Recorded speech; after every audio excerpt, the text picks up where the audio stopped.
Welcome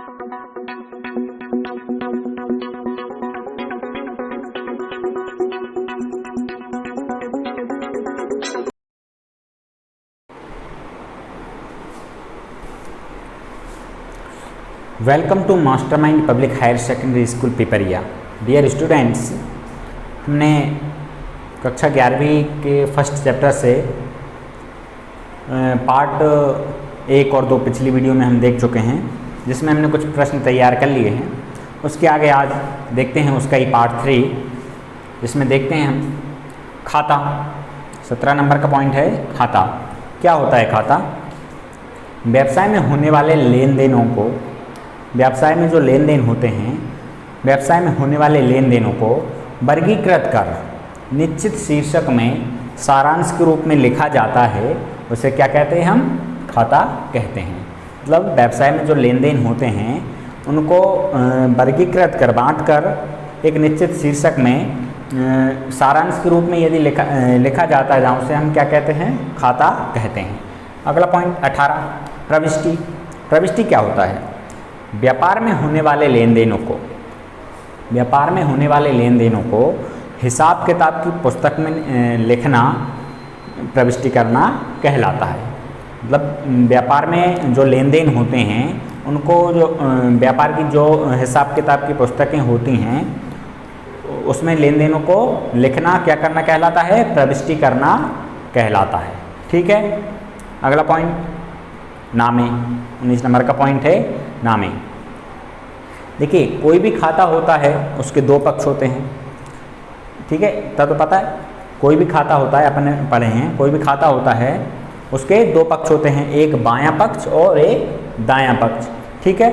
बायां पक्ष क्या? डेबिट पक्ष कहलाता है या नाम पक्ष कहलाता है, और दायां पक्ष क्रेडिट पक्ष या जमा पक्ष कहलाता है।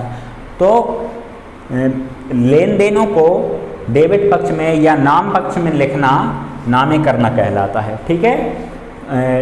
बाएं पक्ष में या डेबिट पक्ष में या नाम पक्ष में लेन देनों को लिखना नामे करना कहलाता है। ठीक है। वहीं दाएं पक्ष या जमा पक्ष में या क्रेडिट पक्ष में लेन देनों को लिखना क्या कहलाता है? जमा करना कहलाता है। ठीक है। क्लियर है? नाम और जमा हमने दोनों देख लिए।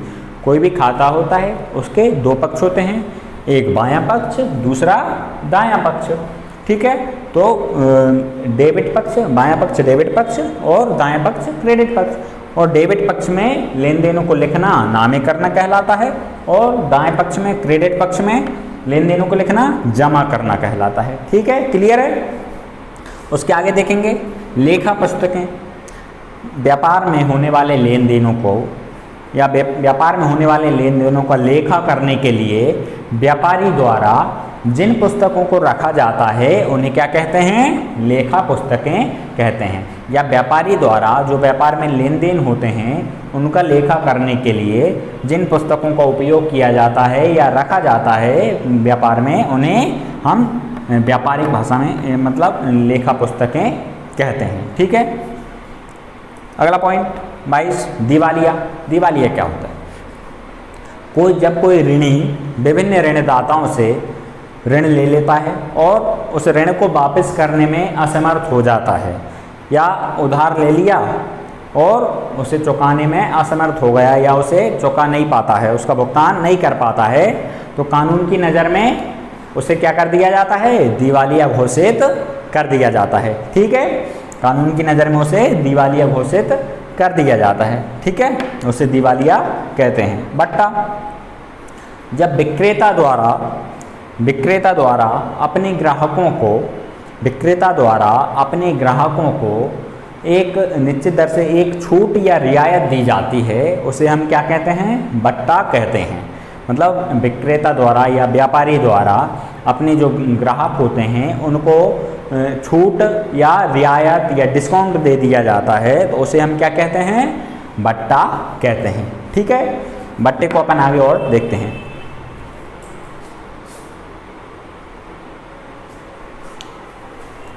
ठीक है। आगे देखेंगे बट्टे में प्रश्न 6वां बन जाएगा अपना, व्यापारिक बट्टे से आप क्या समझते हैं? व्यापारिक बट्टे की विशेषताएं लिखिए। ठीक है।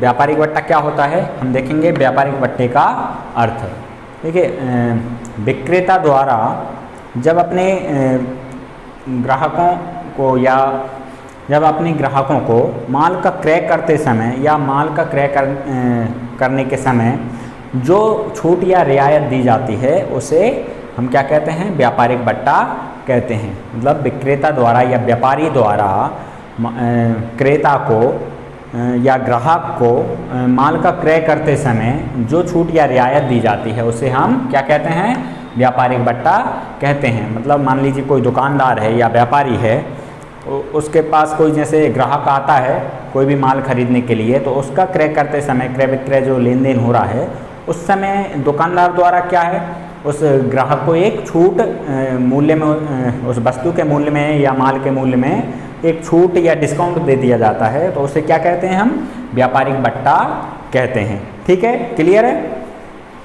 आगे देखेंगे अब व्यापारिक बट्टे की विशेषताएं। इसमें कौन सी विशेष बातें होती हैं या क्या विशेषताएं होती हैं अपन देखते हैं।